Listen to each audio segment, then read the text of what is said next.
Hello everybody. Here we talk about section 124 of Indian Contract Act. Section 124 basically talk about contract of indemnity. So we should know about what is contract of indemnity. Section 124 of contract of indemnity says that here one party promises to save the other party from the losses caused by the conduct of the promiser or any other person. Means यहाँ पे एक person दूसरे person को promise करता है कि अगर मेरे कंडक्ट के वजह से अगर आप कोई लॉस सफ़र कर रहे हो या फिर किसी और पर्सन के वजह से आप लॉस सफ़र कर रहे हो तो मैं आपके उस लॉस की भरपाई करूँगा. But section 124 of Indian Contract Act strictly says that if the loss must be suffered by the conduct of the promiser or any other person. Means यहाँ पे ह्यूमन का कंडक्ट ही होना चाहिए आपके लॉस के लिए. कोई भी फायर या फिर एक्सीडेंट ये सब नहीं होना चाहिए.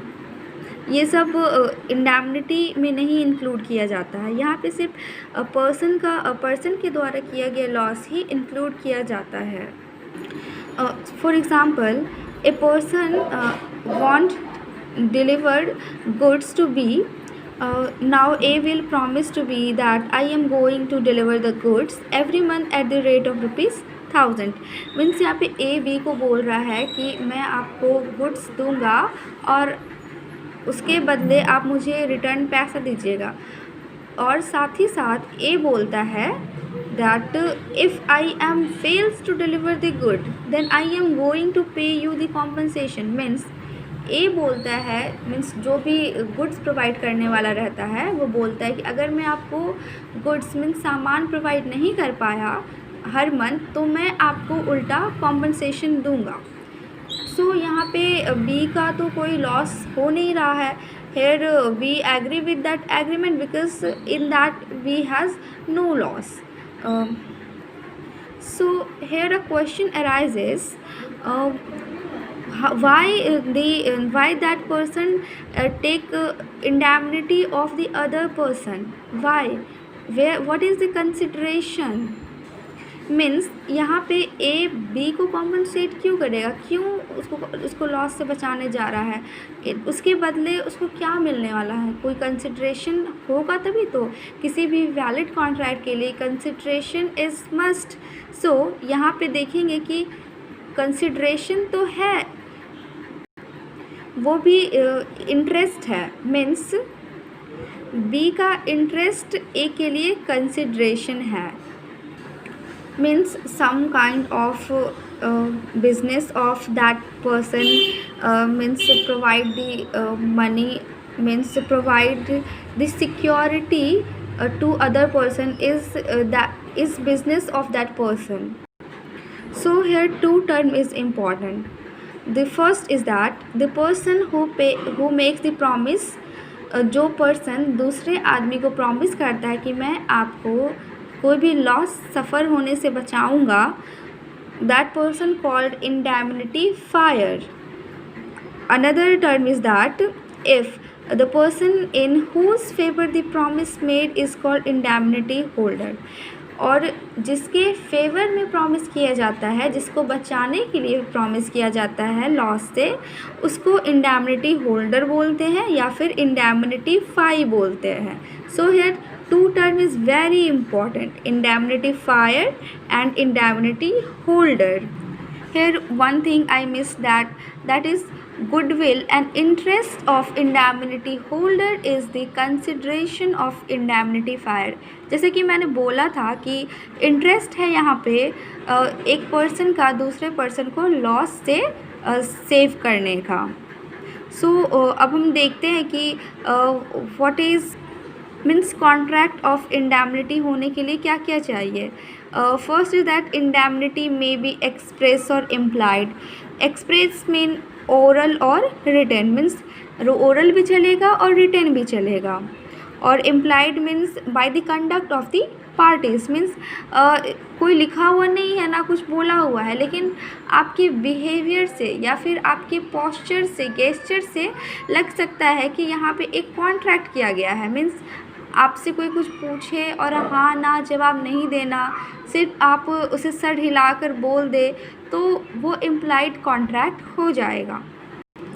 Second is that contract of indemnity must fulfill all essential condition of a valid contract. And third point is that indemnity is a part of general class of contingent contract. So let's we see comparison between English law and Indian law regarding contract of indemnity. In English law, the ambit of contract of indemnity is wide. In the English law, the promisor will suffer all the losses like done by human nature or by the event. Means हमने पहले क्या पढ़ा कि जो भी contract of इंडैमिनिटी होगा उसमें loss suffered होना चाहिए किसी ह्यूमन बीइंग के द्वारा, मीन्स जो प्रॉमिस किया है उसके द्वारा, या फिर कोई अदर पर्सन, और एक्ट ऑफ गॉड या फिर कोई भी इवेंट, फायर, एक्सीडेंट, ये सब इंक्लूड नहीं होना चाहिए। बट यहाँ हम देख रहे हैं where we see that in English law contract in contract of indemnity event also included. Means in English law, the contract of indemnity is an insurance. Means insurance included accident, event, fire, etc. But in India, indemnity is not as an insurance like English law. Means insurance के लिए event included होना चाहिए, means accident, fire, act of God, but वो सब तो insurance में आएगा और इंश्योरेंस तो इंक्लूड है नहीं। Event, accident is not included in contract of indemnity. So in Indian law insurance is not included in contract of indemnity. Now we see section 125 of Indian Contract Act. It basically talk about right of indemnity holder. In this section, it is held that if indemnity holder is suffered any loss, then he will be entitled to take any damage or compensation. Means if indemnity holder is suffered any loss, then he can go to the indemnifier and say that you please save me this losses from this loss. सो हम यहाँ पे ये क्यों देखेंगे कि वो क्यों किसी के पास जाएगा अपने आप को बचाने के लिए, बिकॉज़ क्योंकि वो पर्सन है वो पहले ही बोल चुका है कि मैं तुम्हारी अगर तुम किसी लॉस से सफ़र करते रहोगे तो मैं तुम्हें बचाने आऊँगा. Section 125 provide 3 rights to the indemnity holder. First is that damages, second is that cost, third is that compromise or sums.